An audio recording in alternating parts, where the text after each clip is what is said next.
নমস্কার, শুভ সন্ধ্যা। সকল দর্শক বন্ধুকে স্বাগত জানিয়ে শুরু করছি আইরিশি নেচার কেয়ার অ্যান্ড কিওরের বিশেষ অনুষ্ঠান। আপনারা জানেন যে এই সময় মানেই আমরা চলে আসি আপনাদের কাছে স্বাস্থ্য সচেতন নিয়ে এই প্রোগ্রামটা নিয়ে। এই অনুষ্ঠানে আমাদের বিভিন্ন রকম স্বাস্থ্যের বিষয়ে কথা হয়ে থাকে, আগের দিনও হয়েছে, তেমনই আজকেও হবে। লাইভ ফোনিং অনুষ্ঠান আপনারা জানেন সকলে। দেখুন, আপনার ট্রিভিস কলে দুটো ল্যান্ডলাইন নাম্বার যাচ্ছে, সেই দুটো নাম্বারে কল করে আপনি কিন্তু এই লাইভ অনুষ্ঠানে সরাসরি ডাক্তারবাবুর সাথে কথা বলতে পারেন। ব্যথা, আমাদের জীবনে কিন্তু সবার বিভিন্ন রকমের ব্যথা রয়েছে।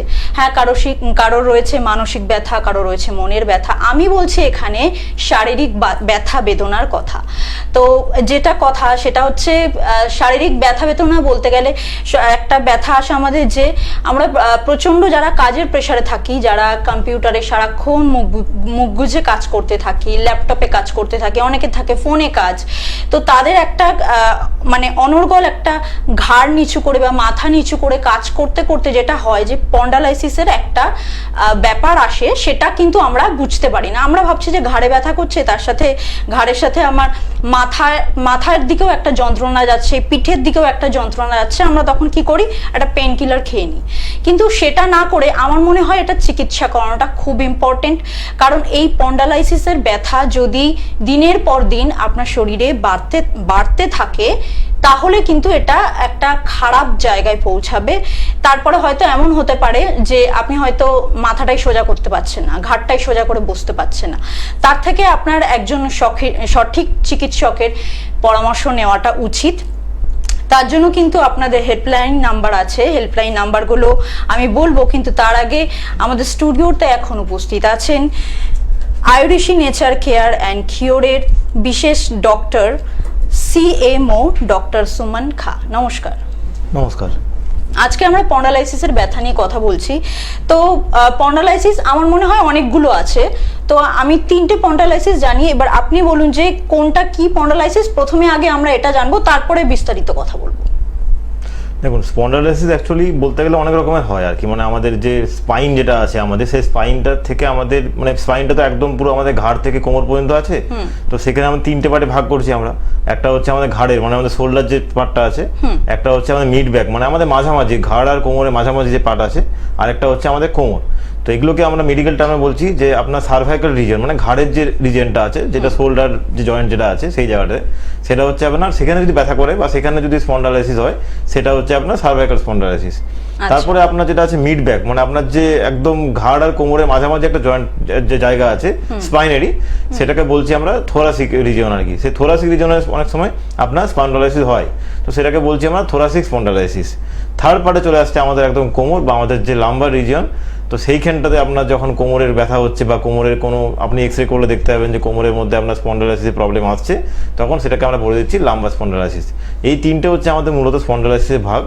এছাড়াও আমাদের আরও 1-2 রকমের স্পন্ডালাইসিস হয়, সেগুলো খুব রেয়ার ক্ষেত্রে হয় বা সবার ক্ষেত্রে সেগুলো হয় না, কিন্তু মূলত এই 3টে। এবারে একটা যেমন হয় অ্যাঙ্কাইলোসিং স্পন্ডালাইসিস, এটা একটা স্পেসিফিক একটা স্পন্ডালাইসিস, যেটা একটা RNA একটা প্রোটিনের জন্য সেটা হয়, সেটা একটা সম্পূর্ণ আলাদা ব্যাপার, সেটা নিয়ে পরে আমি আসছি। বাট মেন হচ্ছে আপনার এটাই যে ঘাড়ে ব্যথা হচ্ছে, কোমরে ব্যথা হচ্ছে আর পিঠের মাঝামাঝি পর্যায়ে ব্যথা হচ্ছে আর কি। তো ঘাড়ে ব্যথা কখন হয়?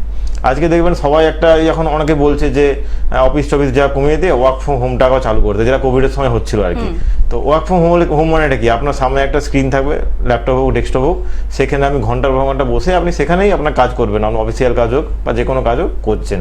তো আপনি একটা ভালো পস্টারে বসে আছে, সিটিং পস্টারে, সেই ক্ষেত্রে কি আপনি দীর্ঘক্ষণ যদি সেই পস্টারটা মেনটেন করেন, ধরুন আপনি প্রায় 2 ঘন্টা বসে আছেন একদম, কারণ আপনার একটা মিটিং চলছে বা আপনার একটা কাজ চলছে, বসে আছেন আপনি, তো 2 ঘন্টা যদি আপনি সোজা একটা পস্টারে বসে থাকেন, আপনার যদি মানে আপনি যদি মাঝখানে মাঝে মধ্যে ওঠা বসা না করেন বা কোনো মুভমেন্ট না করেন, তাহলে কি হয়ে যাবে আপনার ওই যে আপনার যে একটা মানে সুপাইন যে পস্টারটা আছে, সেই পস্টারটাতে আপনার একটা দেখবেন ঘাড়ে একটা ব্যথা হচ্ছে, তখন আমার অনেক সময় কি ঘাড়টা ব্যথা হচ্ছে, ঘাড়ে একটু হাত দিয়ে এরকম করলাম বা একটু এরকম করলাম, ব্যথাটা ঠিক হয়ে গেল বা 2-1 দিন এটা হলো, ঠিক আছে।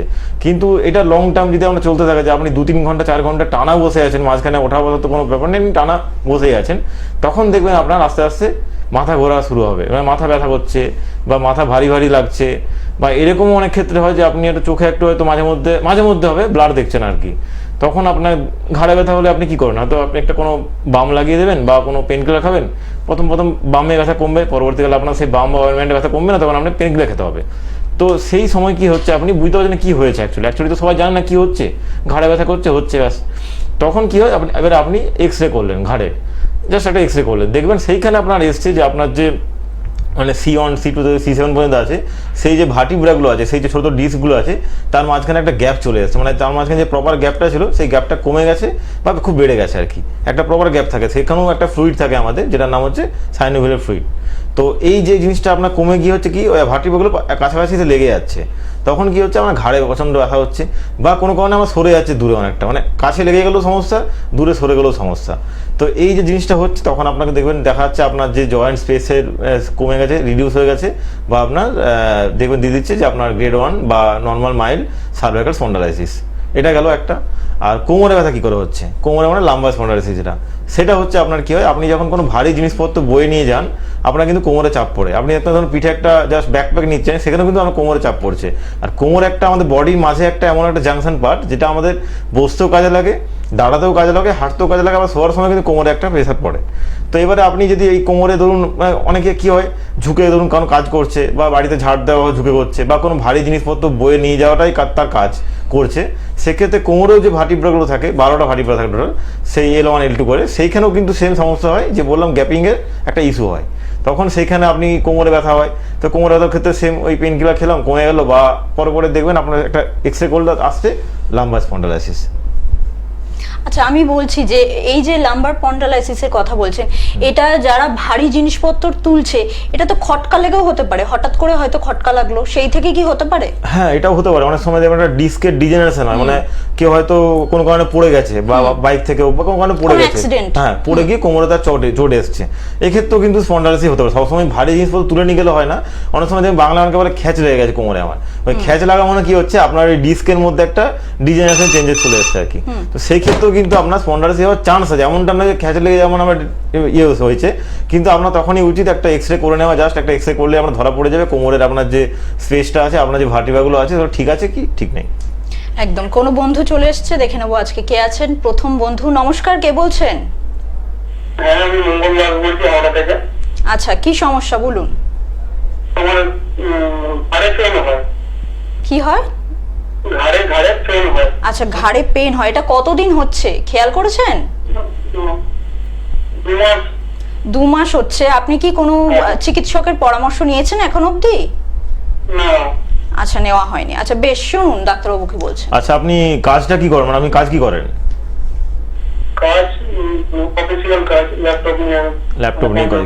বাড়িতে না অফিসে কি করতে হয়? হ্যাঁ, অফিসে কি, আচ্ছা করতে হয়। তো আপনি যখন কাজ করেন একটা নেই কি ওরকম মানে স্ক্রিনের সামনে বসে থাকেন একটা না? হ্যাঁ, একটা না বসে থাকতে হয়।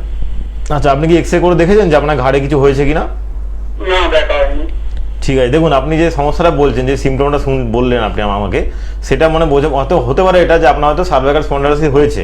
তো আপনি এটা বুঝবেন কি করে? আপনাকে হয়তো বললাম যে ঘাড়ে একটা এক্স রে করে দিন, আপনি জাস্ট গিয়ে বলুন যে আমার ঘাড়ে একটা এক্স রে করে দিন, তো তারা আপনার ঘাড়ে একটা এক্স রে করে দেবে। সেই এক্স রেটা দেখে আপনিও বুঝতে পারবেন, আমরাও বুঝতে পারবো কি হয়েছে। তো এটা যদি আপনি আয়ুর্বেদে আমাদের চিকিৎসা করেন, আমাদের আয়ুর্বেদিতে এসে আপনি দেখবেন 15 দিনের মধ্যে ব্যথা আপনার কমে যাচ্ছে। এবারে কাজ করার সময় কি করতে হবে, আপনাকে মাঝে মধ্যে একটু মানে মুভমেন্ট চেঞ্জ করতে হবে। ধরুন আপনি একটানা 1 ঘন্টা মিটিং করলেন, মাঝে একটু হয়তো 5 মিনিটের জন্য একটু আপনি হাঁটাচলা করলেন, একটু বডিটাকে একটু ইয়ে করলেন, আবার এসে বসবেন। মানে একটানা 3-4 ঘন্টা 5 ঘন্টা টানা বসে থাকবেন না। একটানা বসে থাকা কিন্তু খুব একটা বাজে জিনিস, মানে ওই ক্ষেত্রে কিন্তু আপনার ঘাড়ে ব্যথা হবে, কোমরে ব্যথা হবে, প্লাস আপনার পুরো পিঠে ব্যথা করবে আপনার আর কি। তো আপনি চেষ্টা করবেন, মানে আপনার কোনো যে কোনো কাজটাই করছেন না কারণ মাঝে একবার উঠে একটু আপনি স্ট্রেচিং করলেন, মানে একটু জাস্ট বডিটাকে করলেন, দিয়ে একটা এসে বসে বললেন। আর সবচেয়ে ভালো কথা, আপনি সকালে উঠে কিন্তু রোজ একটা ফ্রি হ্যান্ড এক্সারসাইজ করুন, কারণ বডিকে যদি এক্সারসাইজের মধ্যে রাখেন তাহলে কিন্তু এই ব্যথাটাই আপনার আসবে না, কারণ বডি একটা আপনার মুভমেন্টের মধ্যে থাকছে। কিন্তু আপনি জাস্ট সকালে ধরুন ঘুম থেকে উঠলেন, খাওয়া দাওয়া করলেন, অফিসে চলে গেলেন, তারপরে আপনি আবার বিকেলে বা সন্ধ্যের দিক করে এলেন, খাওয়া দাওয়া করেন, ঘুমিয়ে গেলেন, এই যে আপনার লাইফস্টাইলটা থাকলে তাহলে কিন্তু ব্যথাটা আপনার বেশি হবে।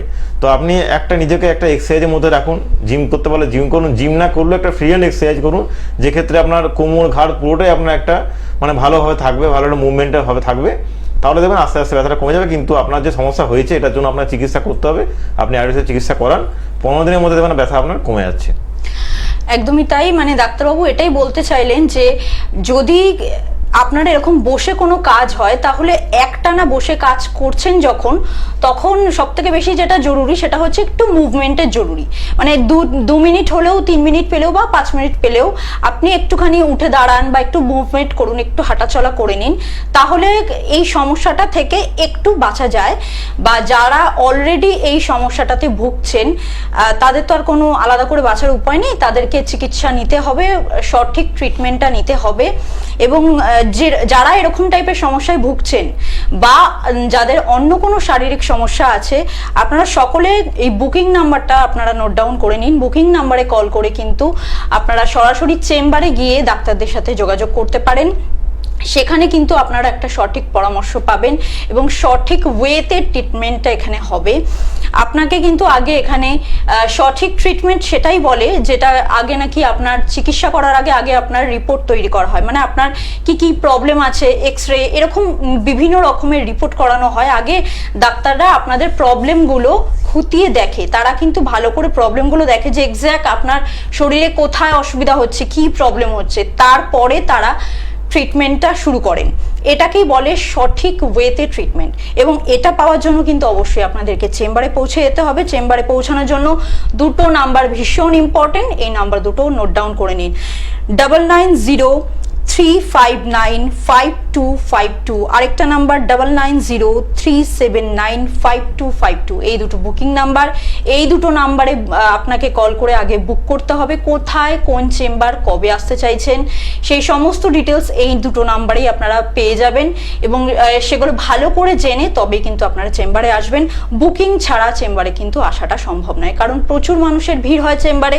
সেখানে আপনি বুকিং করে না এলে আপনার হয়তো ঠিক করে আপনি ট্রিটমেন্টটা হয়তো পাবেন না, সেই দিনটা হয়তো আপনি বৃথা চলে যাবে।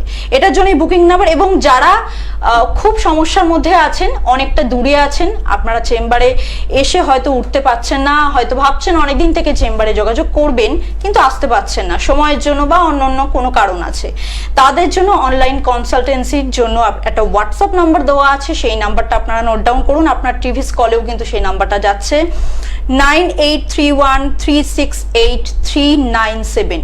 এটা হোয়াটসঅ্যাপ নাম্বার। এই নাম্বারে কল করে কিন্তু আপনি বাড়িতে বসে চিকিৎসা করাতে পারেন, পরামর্শটা অন্তত নিতে পারেন। কোথায় কোথায় চেম্বার আছে একটু বলবো, তারপরে আবারও আলোচনায় ফিরব। আপনারা কলকাতার মধ্যে পেয়ে যাচ্ছেন যাদবপুর সাউথ সিটি মল, হাতিবাগান, আমতলার খড়িবেড়িয়া ও বারাসাতে। এছাড়াও হাওড়ার বন্ধুরা আপনারা পাচ্ছেন শালকেয়া, উত্তরপাড়া, টিকিয়াপাড়ার বামুনগাছি, আর পাচ্ছেন হচ্ছে বকুলতলা। এছাড়াও আরও চেম্বার রয়েছে, সেটা হচ্ছে মেদিনীপুরের বন্ধুরা পেয়ে যাচ্ছেন মেদিনীপুর টাউন, মেছেদা, হেরিয়া, বাঁকুড়া, বর্ধমান, দুর্গাপুর, কৃষ্ণনগর, বহরমপুর, মালদা। এবং নর্থের বন্ধুরা পেয়ে যাচ্ছেন, নর্থ বেঙ্গলের বন্ধুরা পেয়ে যাচ্ছেন শিলিগুড়ি, কোচবিহার। এছাড়াও পাচ্ছেন ওয়েস্ট বেঙ্গলের বাইরে দিল্লি, আগরতলা ও গৌহাটিতে। এত জায়গায় বিস্তারিতভাবে চেম্বার রাখা হয়েছে শুধুমাত্র আপনাদের সুবিধার্থে, যাতে আপনাদের অনেকটা দূর থেকে কলকাতা এসে চিকিৎসাটা না করাতে হয়, যাতে একটু বাড়ির সামনে আপনারা চিকিৎসাটা পান। এত জায়গায় চেম্বার রয়েছে। অবশ্যই আপনারা বুকিং নাম্বারে কল করবেন। যারা চাইছেন বাড়িতে বসে পরিষেবা নিতে, তারা হোয়াটসঅ্যাপ নাম্বারটা ফলো করুন, ওই নাম্বারে কল করে কিন্তু আসুন। এবং আমরা একটুখানি আলোচনা এবার ফিরি। আমরা যেটা কথা বলছিলাম স্পন্ডালাইসিস নিয়ে, সেই আলোচনার পাশাপাশি এবার আমরা একটুখানি বলবো যে পেটের বিভিন্ন প্রবলেম, এটা সারা বছরই লেগে থাকে। আর এটা বেশি হয় যে সিজন চেঞ্জের সময় পেটের খুব প্রবলেম। এটা ছোট থেকে বড় সবার হচ্ছে, কিন্তু বাচ্চাদের একটু বেশি হচ্ছে। তা আপনি বলুন যে এই পেটের যে এখন এই আপনার সিজন চেঞ্জ হলে যে পেটের প্রবলেম, এইটা কি করে মানুষ প্রথমে লক্ষণটা কি করে বুঝবে? দেখুন, পেটের সমস্যা যেটা হচ্ছে সেখানটা কিন্তু মূলত আপনার ওই হাইড্রেশন ব্যাপারটা থাকছে আর কি। মানে ধরুন আপনার এই গরমকাল, এখন যে গরমকাল চলছে, একটা দেখছেন সবাই একটা জল খাচ্ছে বা তো মানে নিজেকে ঠান্ডা রাখার চেষ্টা করছে, তো কি হচ্ছে, আপনি বডিকে হাইড্রেট রাখতে হবে। মানে বডির মধ্যে আপনার যে জলীয় ব্যাপারটা আছে সেটাকে আপনার একটা ব্যালেন্সে রাখতে হবে। এবারে কি হয়, আমাদের বডি ডিহাইড্রেট হয়ে যাচ্ছে, গরমে হোক শীতকালেও কিন্তু ডিহাইড্রেট হয়, আবার যে কোনো সিজনে এটা হয়। তো এবারে আপনার বডি যদি ডিহাইড্রেট থাকে, আপনি যদি হাইড্রেট করতে না পারেন, সেক্ষেত্রে দেখবেন আপনার একটা পেটের সমস্যা কিন্তু হবে। তাছাড়া কি হচ্ছে আমাদের আজকালকার দিনে খাবার দাবার, মানে আমরা যত তাড়াতাড়ি একটা খাবারকে বানাতে পারি সে তত তাড়াতাড়ি আমাদের সুবিধা আর কি। মানে এটা 2 মিনিট হোক, 5 মিনিট হোক, 10 মিনিট হোক, যেটাকে আমরা এখন বলি ফাস্ট ফুড বা জাঙ্ক ফুড, সেই খাবার দাবারের পরিমাণ কিন্তু আমাদের বেড়ে যাচ্ছে। কারণ এত টাইম নিয়ে কে রান্না করবে বা এত টাইম নিয়ে কে কী করবে, একটা জাস্ট ফাস্ট খাবার বানিয়ে দিলাম, খেয়ে নিলাম, চলে এলাম। সে খাবারটা কিন্তু নিউট্রিয়েন্ট গুণ, মানে যে বলি পুষ্টিকর গুণ ব্যাপারটা, সেটাও কিন্তু কম, প্লাস খাবারটার মধ্যে আপনার কিন্তু ক্ষতিও করছে। মানে খাবারটা ধরুন আপনার 10% হয়তো কাজে লাগছে, বাকি 9% ক্ষতিই করছে। তো এই যদি আপনি এই মানে দীর্ঘদিন ধরে এই জাঙ্ক ফুড ফাস্ট ফুড খেতে পারেন, আজকালকার বাচ্চারাও দেখবেন না, মানে তারা পছন্দ করে বাইরের খাবারটা বেশি খেতে, বাড়ি খাবার খেতে পছন্দ করে না। তারা বলবে যে আচ্ছা ডাক্তার, ওই মানে বাচ্চাদের জন্য আমি জিজ্ঞেস করবো যে বাচ্চাদের এই বাইরের খাবারটা কতটা ক্ষতিকারক বাচ্চাদের জন্য? হ্যাঁ, অ্যাকচুয়ালি বাচ্চাদের বাইরের খাবারটা ক্ষতি, কারণ বাচ্চাদের দেখুন, বাচ্চাদের যখন প্রথম একটা ধরুন 5-10 বছর মধ্যে যারা বাচ্চা আছে তাদের কিন্তু শরীরে ইমিউনিটি পাওয়ার খুব ভালো থাকে। মানে তারা যে কোনো বলে না যে বাচ্চা মানে সে সবকিছু হজম করে দেবে, কিন্তু সবকিছু হজম করে দেবে বলতে এরকম না। ধরুন একটা ফাস্ট ফুড বা একটা জাঙ্ক ফুড যেটা বড়দের জন্য ক্ষতিকারক, সেটা কিন্তু বাচ্চাদের জন্য ক্ষতিকারক, মানে বেশি ক্ষতিকারক। কারণ তাদের ইমিউনিটি সিস্টেম তবে গ্রো করছে, তাদের মানে বডির মধ্যে ডাইজেস্টিভ পাওয়ার সে গ্রো করছে। সেই মুহূর্তে তারা এই যে মানে খাবার দাবারের মধ্যে ধরুন এই বাইরের খাবার দাবার খাওয়ার অভ্যেস শুরু করে, সেটা কিন্তু দেখবেন আস্তে আস্তে তাদের ক্ষতিটার দিকে তারা নিয়ে যাবে। এমন কি হবে, বাচ্চাদেরও দেখবেন পেটের মধ্যে আমাশা হচ্ছে, ডায়রিয়া হচ্ছে, টাইফয়েড তো হচ্ছে, এটা একটা ম্যাটার করছে। আরেকটা ম্যাটার করে জল, আপনি কোথাকার জল খাচ্ছেন। কারণ আমাদের যত পেটের সমস্যা কিন্তু জলের উপর ডিপেন্ড করে।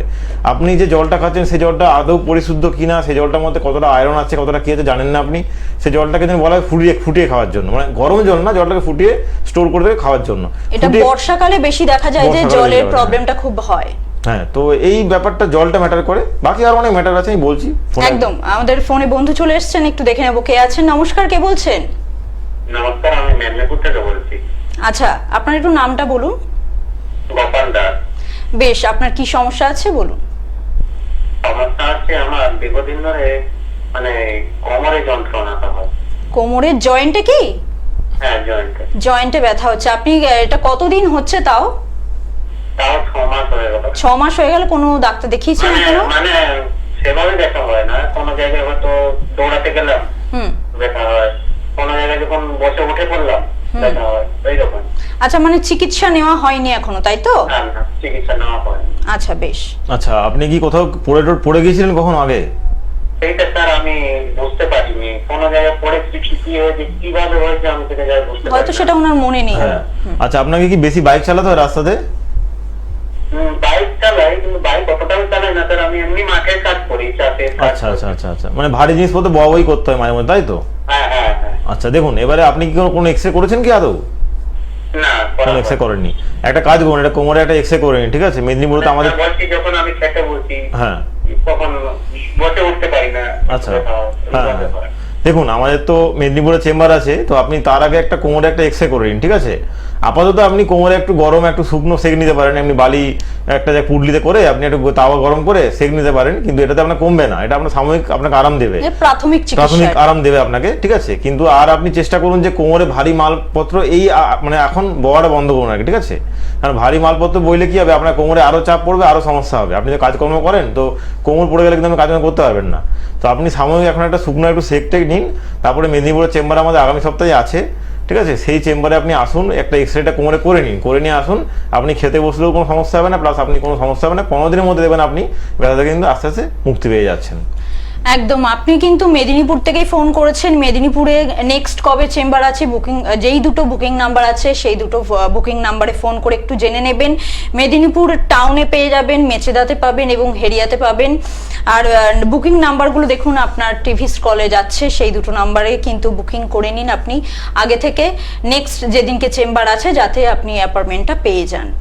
আমরা যে কথাটা বলছিলাম, যে পেট খারাপ নিয়ে যে কথাটা বলছিলাম, আচ্ছা এই বড়দের জন্য, যে বাচ্চাদের জন্য তো জাঙ্ক ফুড খুবই খারাপ, শুধু বাচ্চার কোনো বয়সের এটা নেই যে জাঙ্ক ফুড সবার জন্যই খারাপ। তো এটুকু বলুন যে বাচ্চাদের জন্য সব বিশেষ করে, যে তারা তো হেলদি ফুড খুব একটা খেতে চায় না, তো তারা বলে যে হেলদি মানে তারা জাঙ্ক ফুডটা খেতে বেশি পছন্দ করে, কিন্তু বাড়িতে যাতে তাদেরকে খাবার অভ্যেসটা করানো যায়, কিরকম খাবার খাওয়ালে তাদেরকে বেটার হয়? হ্যাঁ, এটা একটা মানে খুব ভালো কোশ্চেন, কারণ তারা কি চায় যে আমি বাইরে একটা কিছু ফ্রাই খাবার খাবো, মানে যে খাবারটা একটু তেলে ভাজা, একটু যেটা ভাজা একটু পোড়া খাবো। মুচমুচে খেতে, একটু ক্রাঞ্চিস খেতে, ঠিক আছে, সেই জিনিসটা খাবো। তো বাড়িতেও তো এই খাবারটা বানানো যায়। আজকে ধরুন আপনি বাইরে জাস্ট কোনো একটা তেলে ভাজা খাবার খেতে গেছেন, সেই তেলটা কবেকার তেল আপনি নিজেও জানেন না, কারণ সেই তেলটা হয়তো আপনি আজকেও আছে কালকেও আছে, কারণ তারা তো সেই তেলটা ফেলে না, তারা কি করে রেখে দিয়ে আবার পরের দিন আবার একটু তেল দিয়ে হয়তো রান্না করে দিল, মানে আপনার জাস্ট টপ আপ করার মতো বলতে গেলে। কিন্তু বাড়িতে কি হলো, বাড়িতে আপনি তেলে ভাজা করলো, সেক্ষেত্রে আপনি একটু দেখবেন তেলের গুণমানটা কেমন বা কি ব্যাপারটা আছে। তো তাকে কি করতে হবে, মানে তাকে জিনিসটা বোঝাতে হবে যে বাইরে খাওয়াটা কমাতে হবে, এবং তাকে বাড়িতে মাঝে মধ্যে, এমনটা নয় বাড়িতেও তাকে রেগুলার হয়তো তেলে কোনো ফ্রাই কোনো কিছু করে দেওয়া হচ্ছে, অ্যাকচুয়ালি ভাজাভুজি খাওয়ার অভ্যেসটা তাকে আস্তে আস্তে কমাতে হবে আর কি। তাকে দেখাতে হবে যে এটা থেকে কি হতে পারে, তাকে একটা জাস্ট মানে কি বলবো গাইড করতে হবে আর কি, যে এটা করলে তোমার শরীরে ক্ষতি হবে। কারণ তাকে তো বোঝাতে হবে জিনিসটা না, যে এটা খেলে তোমার দেখো পেটে ব্যথা হচ্ছে, এটা খেলে গ্যাস হচ্ছে, তো এটা খাওয়া চলবে না। তো তাকে কি করতে হবে, ওই বাইরের খাবারটা প্রথম বাড়িতে হয়তো তাকে করে দিতে হবে কিছুটা করে, তারপরে আস্তে আস্তে সেই অভ্যাসটা কাটাতে হবে। কারণ বাইরের খাবারটা কিন্তু আপনি সেই তেলটা কবেকার তেল আপনি জানেন না, প্লাস সেটা থেকে আপনার পেটের সমস্যা হতে পারে, স্কিনের প্রবলেম হতে পারে, দেখবেন স্কিন চুল করছে, স্কিন ড্রাই হয়ে যাচ্ছে খুব তাড়াতাড়ি, এগুলো হয় গরমকালে। সাথে তো বাইরের কোনো খাবারে কোনো জল মানে কোনো কিছু ঠিক নেই, সেই জলটা তো আমার বাইরে খাওয়ার কাছে সেই জলটা বাইরে খেয়ে নিল। কজন আছে বাইরে আর ভালো করে ঠিকঠাক করে কেয়ার করে খায় আর কি। আচ্ছা, যারা দীর্ঘদিন ধরুন বাইরের খাবার খাচ্ছেন, মানে আমি বাচ্চাদের কথা বলছি না, আমি বড়দের কথাই বলছি, হয়তো তার কর্মসূত্রের জন্য তাকে বাড়ির খাবার খাওয়া হয় না, তার দিনের বেলা তার বাইরের খাবারই খাওয়া হচ্ছে, বা কর্মসূত্রে বাড়ি থেকে সে অনেকটা দূরে থাকে, তার দুবেলাই হয়তো বাইরের খাবার খায়, তো এটার জন্য কি কোনো ফ্যাটি লিভারের সমস্যা আসতে পারে জীবনে? হ্যাঁ, অবশ্যই আসতে পারে। ফ্যাটি লিভার মানে কি, আপনার লিভারটা বড় হয়ে যাচ্ছে, তো এটা আসতে পারে পেটের সমস্যা থেকে। অ্যাকচুয়ালি আমরা বলি না যে আর্থ্রাইটিস বা কি, এগুলো কিন্তু পেটের সমস্যা থেকে হয়। কারণ কি হয়, একটা ধরুন পেশেন্ট বা একটা রোগী, তার দীর্ঘদিনের পেটের সমস্যা আছে, কিন্তু সে জাস্ট কি একটা গ্যাসের ওষুধ খেয়ে নিচ্ছে, তার পটি হচ্ছে না, পটি মেডিসিন খেয়ে নিচ্ছে, হয়ে যাচ্ছে, ঠিক আছে। তো এই সমস্যাগুলো কিন্তু দীর্ঘস্থায়ী হলে কিন্তু পরবর্তীকালে ব্যথা বেদনা, জয়েন্ট পেন, এগুলো কিন্তু আসতে থাকে। স্পন্ডালাইসিস যেগুলো আমি বললাম এতগুলো কারণ, তার সাথে কিন্তু এটাও একটা কারণ যে আপনার ফুড হিস্ট্রি বা আপনার ফুড লাইফ হিস্ট্রি, মানে আপনি কি খাওয়া দাওয়া করেন। আপনার যদি খাবার দাবার হেলদি হয়, সেক্ষেত্রে কিন্তু আপনার সহজে হয়তো ব্যথা আসবে না, হলেও আপনি নিজেকে রিকভারি করতে পারবেন। কিন্তু আপনার খাওয়া দাওয়া যদি আপনার একটা সেডেন্টারি লাইফস্টাইলের মধ্যে থাকে, তাহলে কিন্তু আপনার সেই ব্যথাটা কিন্তু মানে আপনার আসবে পেটের সমস্যা থেকে। কারণ পেট পরিষ্কার রাখতে হবে। আপনার শরীরে যে খাবারটা খাচ্ছি সেটা যদি আপনার 90% কাজেই লাগলো না, তাহলে সেটা থেকে কিন্তু পেটের সমস্যা, আলসার, ফ্যাটি লিভার, এমনকি প্যানক্রিয়াস বড় হয়ে যাওয়া, এগুলো সমস্ত কিছু কিন্তু হতে পারে আমাদের ফুড হ্যাবিট থেকে। আচ্ছা, এবার একটু স্পন্ডালাইসিস নিয়ে কথা বলি। স্পন্ডালাইসিস নিয়ে যে আমরা এতক্ষণ আলোচনা করছিলাম, আমি একটু এবার আপনার থেকে জানতে চাইবো যে আমাদের আয়ুর্বেদে স্পন্ডালাইসিসের জন্য কিরকম ধরনের চিকিৎসা আছে, কতটা বেটার চিকিৎসা আছে, সেটা একটু দর্শক বন্ধুদের বুঝিয়ে বলুন। হ্যাঁ, বেটার চিকিৎসা বলতে এটাই যে আপনি আয়ুর্বেদে এলেন চিকিৎসা করতে স্পন্ডালাইসিসের জন্য, তাই একদম যদি ফার্স্ট টাইম আসেন তাহলে খুব ভালো। আপনার হয়তো ফার্স্ট টাইমে আমরা জাস্ট কিছু মেডিসিন দিলাম, কিছু সময়ের জন্য আপনি মেডিসিনগুলো খেলেন, সাথে আপনি একটা প্রপার ডায়েট চার্ট ফলো করেন, যার মধ্যে আপনার জাঙ্ক ফুড ফাস্ট ফুড থাকবে না, আপনি জাস্ট বাড়ি খাবার খাবেন, কিছু খাবার বারণ থাকবে, কিছু খাবার খেতে হবে, জলটা বেশি করে খেতে হবে, এই জিনিসগুলো থাকবে আপনার, হলো সাথে কিছু মেডিকেশন, আপনি কিন্তু সুস্থ হয়ে গেলেন। এবারে আপনি ধরুন বিভিন্ন জায়গায় ঘুরে এলেন, যেটা বেশি আমাদের ক্ষেত্রে হয় যে 3-4-5টা জায়গায় ঘুরে পেশেন্ট কিন্তু আসে, এরকম না পেশেন্ট ফ্রেশ হয়ে আসে, খুব খারাপ অবস্থায় পেশেন্ট আসে। হ্যাঁ, তো তখন কি হবে, তখন তাকে বলা হয় যে আপনার তারও তো গ্রেড থাকে, গ্রেড 1, গ্রেড 2, গ্রেড 3। তখন কি হয়, তাকে আগে আমরা মেডিসিন তো অবশ্যই দেবো, এরকম না তাকে ফার্স্টে বলবো আপনি থেরাপি করান, তারপরে আমাদের যেটা ফেমাস আমাদের আছে পঞ্চকর্মা থেরাপি, সেটা তাকে আমরা রিকমেন্ড করি। কারণ সেই থেরাপিটা করলে কি হয়, এটা কোনো ফিজিওথেরাপি কিন্তু নয়, এটা একটা পঞ্চকর্মা থেরাপি, সম্পূর্ণ আলাদা। মানে লোকে এটা গুলিয়ে ফেলে যে ফিজিওথেরাপি মানে পঞ্চকর্মা থেরাপি, তা কিন্তু নয়, সম্পূর্ণ একটা আলাদা থেরাপি। সেটা করলে আপনার কি হবে, আপনার যে ওই ব্যথা বেদনা হচ্ছে সেইখানটা, যে জায়গাতে আপনার ওই জেলটা মানে যে সাইনোভিয়াল ফ্লুইডটা শুকিয়ে যাচ্ছে, বা যেখানে আপনার ওই ভার্টিব্রাল গ্যাপগুলো ইয়ে হচ্ছে, আস্তে আস্তে আস্তে আস্তে আপনার দেখবেন সেটা রিকভারি হয়ে যাবে, এমনকি আপনি আস্তে আস্তে আগের জায়গায় চলে যাবেন। তো মেডিসিন সাথে আমাদের থেরাপি করলে একদম আপনি গ্রেড 1, গ্রেড 2, গ্রেড 3 যাই থাকুন না কেন, আপনি কিন্তু সুস্থ হয়ে যাবেন। একদম। এই সব কিছুর জন্য কিন্তু যারা এরকম ধরনের সমস্যাগুলো নিয়েই দীর্ঘদিন ধরে বেঁচে রয়েছেন, তাদেরকে বলি যে তারা কিন্তু আর বাড়িতে এইভাবে বসে থাকবেন না। প্লিজ আপনারা এবার চেম্বারে আসুন। আপনারা যেখানে আপনাদের পছন্দ হয় আপনারা অন্তত ট্রিটমেন্টটা অ্যাটলিস্ট নিন। আমি বুকিং নাম্বারগুলো আরেকবার রিপিট করব, চেম্বারগুলো আরেকবার আপনাদের জন্য রিপিট করব, কিন্তু তার আগে দেখে নেবো আমাদের সাথে কোন বন্ধু আছেন। নমস্কার, কে বলছেন? হ্যাঁ নমস্কার, আমার নাম রাহুল বলছি। আচ্ছা, কোথা থেকে বলছেন? হ্যাঁ, আমি ফোন করছি থেকে, চাকদা থেকে। আচ্ছা বেশ, বলুন কি সমস্যা আছে। হ্যাঁ বলছি, বয়স আমার 25 বছর হয়েছে। বলছি মাথার চুলটা মানে উঠে যাচ্ছে, মানে প্রতিদিন মানে চুল চিনে দিয়ে আসলে চিনে দিয়ে অনেক করে চুল বেরিয়ে যাচ্ছে। চুল উঠছে। আচ্ছা, আপনি মানে সেরকম কি কোনো কেমিক্যাল শ্যাম্পু বা কোনো বিভিন্ন রকমের জেল বেরিয়েছে? না আমি সেটা বলছি না, মানে আপনি কি বিভিন্ন রকমের জেল আছে সেই সমস্ত কেমিক্যাল কিছু ইউজ করেন কি হেয়ারে? না না না একদম না। কিছু করেন না, আচ্ছা আচ্ছা। আচ্ছা, এই চুলটা কতদিন ধরে উঠছে আপনার? হবে। আচ্ছা, আপনার কি এই মাঝখানে কি জল চেঞ্জ হয়েছে? মানে ধরুন যেখানে ছিলেন সেখানে আছেন না, জল জল কি চেঞ্জ হয়েছে কিছু আপনার? জল বলতে জল মোটামুটি ভালো, খুব একটা খারাপ না। আচ্ছা আচ্ছা, আপনার কি পেটের সমস্যা আছে? না স্যার, এটা ঠিক মানে বলতে পারছি না, মানে না মানে পেটের সমস্যা বলতে আপনাদের কি পটি ক্লিয়ার হয় বা পেট ব্যথা বা গ্যাসের সমস্যা এগুলো আছে? ক্লিয়ার হয়ে যায়, ক্লিয়ার হয়ে যায়। ক্লিয়ার হয়। দেখুন, আপনার চুলের যে সমস্যা সেগুলো অনেকগুলো তো কারণ থাকে, তো আপনাকে এটা এসে দেখাতে হবে। দেখুন, আমাদের একটা হয় অ্যালোপেসিয়া বলে একটা হয়, তো সেটা আপনাকে দেখাতে হবে চুলে কি হচ্ছে। আপনার তো চাকদাই বাড়ি বললেন, তো আপনার কাছাকাছি আমাদের কৃষ্ণনগরের চেম্বার আছে, বা আপনি কলকাতাতে এসে দেখাতে পারেন। তো আপনি এসে দেখান যে আপনার মাথায় কি কন্ডিশন এখন আছে, কারণ চুল পড়া কিন্তু অনেক কারণের জন্য হয়, ঠিক আছে? তো সেটা আপনাকে জানতে হবে কেন হচ্ছে, বা আপনার ধরুন বডি ড্রাই হয়ে আছে, মানে আপনার স্কিন রাফ হয়ে আছে, সেক্ষেত্রে কোনো চুল খসে পড়তে পারে মাথা থেকে। তো অনেক কারণের জন্য হয় এগুলো, আপনি বাড়ি থেকে কিছু করতে পারবেন না। এটাই বলবো, নিজেকে হাইড্রেট রাখুন, জল ঠিকঠাক করে খাবেন, নিজেকে ডিহাইড্রেটেড রাখবেন না, আর বাইরে খাওয়া দাওয়াটা একটু অ্যাভয়েড করবেন। আর বাড়িতে যে জলটা স্নান করছি সেই জলটা একটু দেখবেন যে খরা জল কিনা, কারণ খরা জল অনেক সময় চুলটা আমাদের উঠে যায়। বাকি আপনাকে এসে এটা চিকিৎসা করলে আপনি এটা চিকিৎসা ভালোভাবে পাবেন। আর চুলের জন্য আমাদের স্পেশাল হেয়ার ট্রিটমেন্ট আছে, আপনি আসুন, চিকিৎসা করলে আপনি কিন্তু আস্তে আস্তে এটা ঠিক হয়ে যাবেন। একদমই তাই। আপনি যেখান থেকে ফোন করেছেন, আপনি প্রবলেমটা তো বললেন, কিন্তু এই প্রবলেমটা সলিউশন আপনাকে বার করতে হবে, এবং সেটার জন্য কিন্তু অবশ্যই বুকিং নাম্বারটা আপনি নোট করে নিন। আপনার টিভি কলে যাচ্ছে, আমি তাও একবার রিপিট করছি, 9903595252। আরেকটা নাম্বার 9903795252। এই দুটো বুকিং নাম্বার। এই দুটো নাম্বারে কল করেই কিন্তু, যেই বন্ধু এক্ষুনি ফোন করলেন তাকেও বলছি, আপনি কিন্তু এই দুটো নাম্বারে কল করে বুকিং করে সোজাসুজি কিন্তু আপনি চেম্বার যোগাযোগ করতে পারেন। আপনার যে চুল পড়ার সমস্যাটা, সেটা কিন্তু একদম এত অল্প বয়স, মাত্র 25 বছর বয়স, এই চুল পড়ার সমস্যাটা কিন্তু একদম এই বয়সেই কমিয়ে নিন, না হলে কিন্তু বয়স বাড়লে কিন্তু এই সমস্যাটা বেড়ে গেলে আপনি তো জানেন কি হতে পারে। যারা অনেক দূরে রয়েছেন বা বাড়িতে বসে পরিষেবা নিতে চাইছেন, কোনো কারণে আসতে পারছে না, তাদের জন্য অনলাইন কনসালটেন্সি আছে।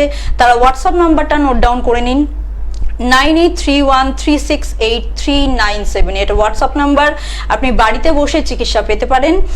আর চেম্বারগুলো বলে দিই আরেকবার, আপনারা কলকাতার বন্ধুরা পেয়ে যাচ্ছেন যাদবপুরে সাউথ সিটি মলে, হাতিবাগান এবং আমতলার খড়িবেড়িয়াতে পেয়ে যাচ্ছেন ও বারাসাতে পাচ্ছেন, এবং হাওড়ার বন্ধুরা পেয়ে যাচ্ছেন শালকেয়া, উত্তরপাড়া, টিকিয়াপাড়ার মেটিয়াবুজ, টিকিয়াপাড়ার বামুনগাছিতে পাচ্ছেন। এছাড়া পাচ্ছেন আপনারা হাওড়ার আর পাচ্ছেন আপনারা বকুলতলাতে। আর আদার্স চেম্বারগুলো হচ্ছে মেদিনীপুর টাউন, মেছেদা ও হেরিয়া, বাঁকুড়া, বর্ধমান, দুর্গাপুর, কৃষ্ণনগর। আরও পাচ্ছেন আপনারা বহরমপুর, মালদা এবং নর্থ বেঙ্গলের বন্ধুরা আপনারা পেয়ে যাচ্ছেন শিলিগুড়ি, কোচবিহার। এছাড়াও পাচ্ছেন ওয়েস্ট বেঙ্গলের বাইরে দিল্লি, আগরতলা এবং গৌহাটিতে এতগুলো চেম্বার রয়েছে। আপনারা বুকিং নাম্বারটা নোট ডাউন করুন, বুকিং নাম্বারে কল করেই কিন্তু চেম্বারে আসতে হবে। আমরা যেহেতু পেটে ব্যথা এইগুলো নিয়ে, পেটের সমস্যা এগুলো নিয়ে কথা বলছিলাম, আমি লাস্ট প্রশ্ন করব ডাক্তারবাবুকে। আচ্ছা, জল খাওয়াটা আমাদের সবার, মানে 8 থেকে 80 সবার জল খাওয়াটা কতটা প্রয়োজন আমাদের শরীরের?